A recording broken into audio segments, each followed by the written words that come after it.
గౌతమ్ గారు నమస్తే అండి. నమస్తే అండి. గౌతమ్ గారు, కూటమి ప్రభుత్వం వచ్చింది 1 ఇయర్ అవుతుంది. ఎప్పుడు చూసినా సరే చంద్రబాబు నాయుడు గారు వ్యవస్థల్ని బాగా మేనేజ్ చేస్తారని చెప్పి వైఎస్ఆర్సీపీ వాళ్ళు కావచ్చు, లేకపోతే తెలుగు చంద్రబాబు నాయుడు వ్యతిరేకులు కావచ్చు చాలా గట్టిగా మాట్లాడుతూ ఉంటారు. కానీ నిజంగా చూస్తే మాత్రం ఆంధ్రప్రదేశ్లో ఇప్పుడే కాదు సార్, ఎప్పటి నుంచో కూడా ప్రభుత్వ ఉద్యోగులందరూ కూడా కాంగ్రెస్కి లేకపోతే కాంగ్రెస్ అనుకూల ప్రభుత్వాలకి మద్దతు ఎక్కువ ఉంటా ఉంటారు. అంటే ఇక్కడ కాంగ్రెస్ అనుకూల ప్రభుత్వం ఎందుకంటానంటే వైఎస్ఆర్సీపీలో ఉన్నంత కూడా కాంగ్రెస్ మాజీ కాంగ్రెస్ వాళ్లే కాబట్టి. కానీ ఈ రోజు చూస్తున్నా సరే, ఇప్పుడు చూస్తున్నా సరే, నిన్న కాక మొన్న పల్నాడులో జరిగిన ఇన్సిడెంట్ చూసుకుంటే చూడ, ఆ రోజు పోలీసు ఆ ఎస్పీ గారు వచ్చి చాలా క్లియర్గా చెప్పారు, ఇది జగన్మోహన్ రెడ్డి కాన్వాయ్కి తగిలింది వల్ల జరిగింది తప్ప జగన్మోహన్ రెడ్డి వాహనం వల్ల జరగలేదు అన్నట్టు చెప్పారు ఆయన. సో ఈ రోజు వచ్చి ఆయనే మాట మార్చడం వల్ల ప్రభుత్వం మీద ఒక అనుమానం అయితే రేకెత్తించారు. అలాగే ఈరోజు ఏపీఎస్సి కూడా చూసుకుంటే అక్కడ కూడా ఆ రోజు వైఎస్ఆర్సీపీ వైఎస్ జగన్మోహన్ రెడ్డికి విధేయుడిగా ఉన్న ఆయనకి, ఎవరైతే అమరావతి రాజధాని కూడా వద్దనుకున్నారో అలాంటి ఒక వ్యక్తికి ఈరోజు ఏపీఎస్సి దాంట్లో కూడా పోస్ట్ ఇస్తా ఉన్నారు. ఇవన్నీ చూస్తూ ఉంటే నిజంగా ప్రభుత్వం చంద్రబాబు నాయుడు గారితో ఉన్నా కూటమి ప్రభుత్వం ఉన్నా సరే అక్కడ అధికారులు మాత్రం ఇంకా జగన్మోహన్ రెడ్డి దగ్గర మెప్పు పొందడానికో, జగన్మోహన్ రెడ్డికి లాభం చేకూర్చడానికో, జగన్మోహన్ రెడ్డి రాజకీయంగా ఉపయోగపడటానికో చేస్తున్నట్టే కనపడతా ఉంది సార్. ఎందుకో ఇంకా అధికారం మీద, అధికారుల మీద కూటమి ప్రభుత్వానికి గ్రిప్ రాలేదేమో అనిపిస్తుంది. కూటమి ప్రభుత్వానికైతే గ్రిప్పు రాదు, రానివ్వరు కూడానండి. అది చంద్రబాబు నాయుడు సింగిల్ గవర్నమెంట్ అయితే వస్తుందేమో, వచ్చే అవకాశాలు ఉంటాయి. ఎందుకంటే డెసిషన్ ఫుల్గా ఆయన మీద ఉంటది కాబట్టి. ఇప్పుడు ఈ కూటమి ప్రభుత్వం అనే దానికి వచ్చేటప్పటికి చాలా వరకు కేంద్రంలో ఉన్న పెద్దల యొక్క అనుమతులు కావాల్సి వస్తుంది. ఆ విషయం అయితే అందరికీ తెలిసిందే కదా. ఎందుకంటే చాలా మంది అధికారులు అసలు లడ్డు లో నెయ్యి కల్తీ జరిగింది అని అంటే ఆ కల్తీలో వాళ్ళని అందరినీ ప్రశ్నిస్తున్నారు. అందరి పేర్లు బయటకు వస్తున్నాయి కానీ ధర్మారెడ్డి పేరు మాత్రం ఎందుకండి ఎక్కడ కనపడదు? ధర్మారెడ్డిని ఒక్కసారన్నా విచారించరు ఏంటండి? ఆయనకు సంబంధం లేదా? మీ అందరి పేర్లు వస్తాయి, ఎందుకంటే ధర్మారెడ్డి పేరు మాత్రం రాదు. ఎందుకంటే దాని సంగతి అందరికీ తెలుసు. ఆయన పైన ఉన్న దాన్ని మేనేజ్ చేస్తాడు. అలాగనే ఇప్పుడు బ్యూరోక్రసీలో కూడా ఐఏఎస్ ఐపీఎస్లు కేంద్రం లెవెల్లో ఎవరికైతే ప్రాపకం ఉందో అలాంటి వాళ్ళందరూ వాళ్ళు గట్టిగా మరి కేంద్రం తరపు నుంచి వాళ్ళ పనులు వాళ్ళు చేయించుకోగలుగుతున్నారు. దీనికి అంతటి కారణం ఏంటి? కూటమే. కూటమే అడ్డం.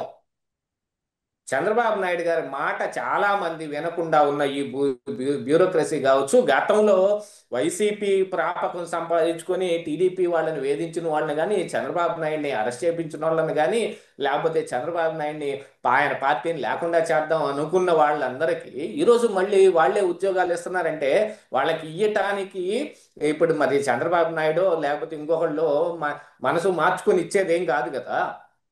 వీళ్ళ మనసంతా ఎక్కడ మారుతుంది అని అంటే కేవలం కూటమి మూలాన్ని మారుతుంది. అందులో ఉన్న వాళ్ళు ఎవరు ప్రాపకంగా ఉన్నారో వాళ్ళ నుంచి మారుతుంది.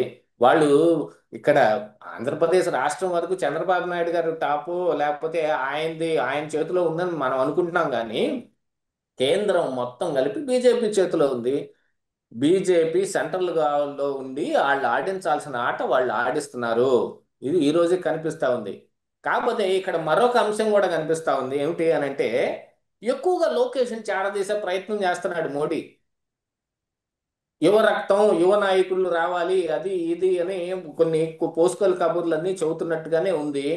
లోకేష్ కూడా ఎక్కువ సమయం మా మరి మాట్లాడటానికి మోడీ అవకాశం ఇచ్చాడు.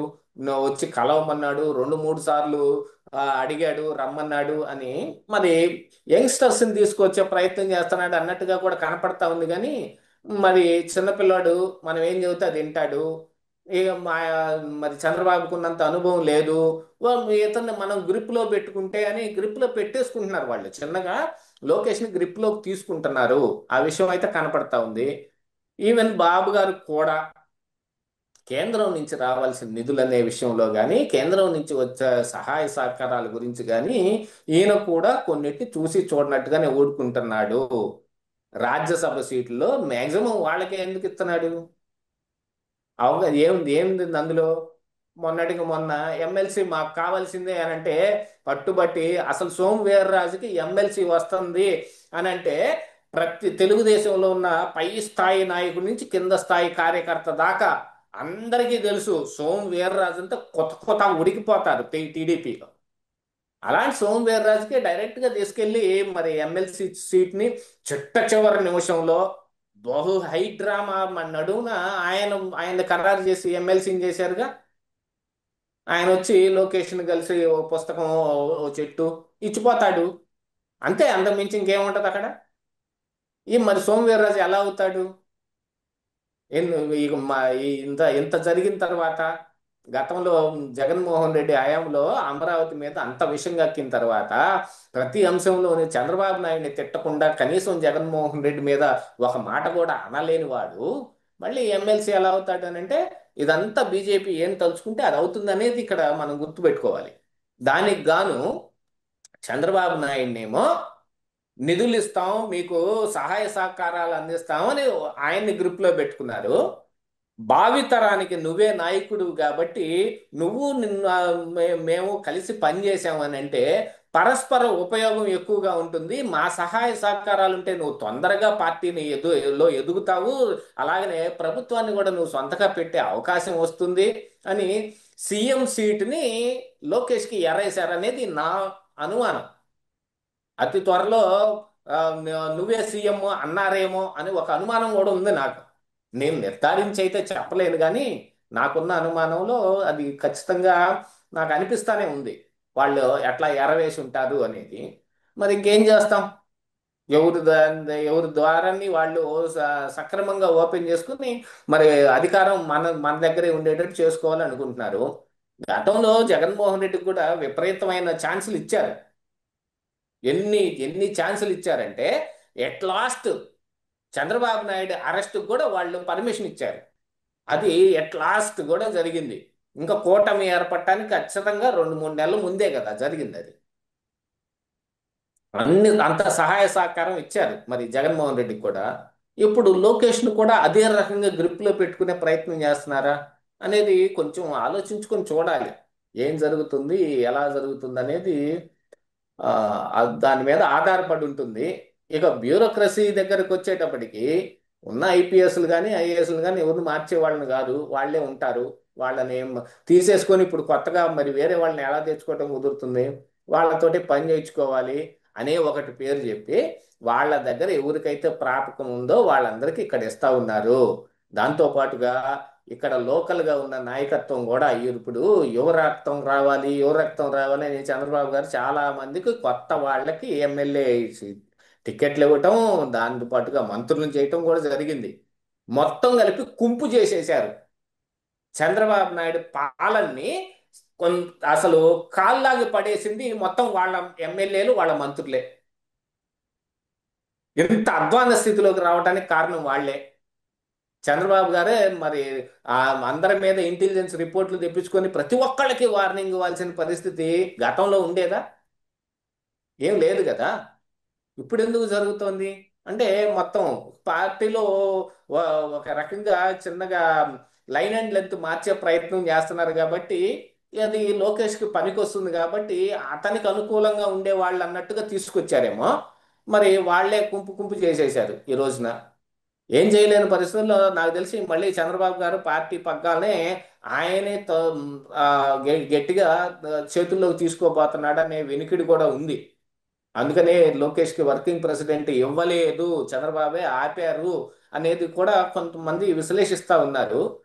ఏది ఏమైనప్పటికీ మొత్తం చంద్రబాబు నాయుడు గారి జీవితంలో ఎప్పుడూ లేని పాలన ఇప్పుడు జరుగుతోంది. అది మాత్రం గమనించాలి. అంటే పాలన అంటే ఏదో అద్భుతం అని కాదు, ఎప్పుడూ లేనంత ఆ, తక్కువ స్థాయి పాలన ఇప్పుడు జరుగుతోంది. అది మాత్రం గుర్తించాలి. అంటే ఏంటి సార్ ఇది ప్రభుత్వానికి అంటే కూటమి ప్రభుత్వానికి మంచిదంటారా కాదా? ఎందుకంటే ఇది కూటమి ప్రభుత్వానికి అనే దగ్గరకు వచ్చేటప్పటికండి ఇక్కడ కూటమి చంద్రబాబు నాయుడు గారు రెండింటిని వేరువేరుగా చూడాలి. ఎందుకంటే ఆంధ్రప్రదేశ్ రాష్ట్రంలో ఈ నేతృత్వంలో కూటమి నడుస్తుంది. మరి దేశ స్థాయిలో బీజేపీ నేతృత్వంలో కూటమి నడుస్తుంది. ఈయన సీట్లు అక్కడ అవసరం ఉన్నప్పటికీ అక్కడ నిధులు కానీ అక్కడి నుంచి వచ్చే సహాయ సహకారాలు కానీ ఈయనకు అవసరం అవటం మూలాన 2019 దెబ్బని ఇంకా చంద్రబాబు నాయుడు గారు మర్చిపోకపోవటం మూలాన మళ్ళీ తిరిగి జగన్ ఎక్కడ వస్తాడో అతన్ని మాత్రం నిలువరింపు చేయాలనే ఒక గట్టి ఉద్దేశం ఉండటం మూలాన కొంత వెసులుబాటు కల్పించాడు. ఆ వెసులుబాటుని వాళ్ళు పూర్తి స్థాయికి అంతే చెబుతారు చూడండి. సైకిల్ దూరే గ్యాప్ ఉంటే తను లారీ దోలేస్తారా అంటే బీజేపీ వాళ్ళు లారీ కాదు విమానం కూడా దోలేస్తారు. కింత సందు పెడితే చాలు మొత్తం వాళ్ళు కుంపు కుంపు చేసేస్తారు. చూద్దాం సార్. థ్యాంక్ యూ అండి, thank you very much sir.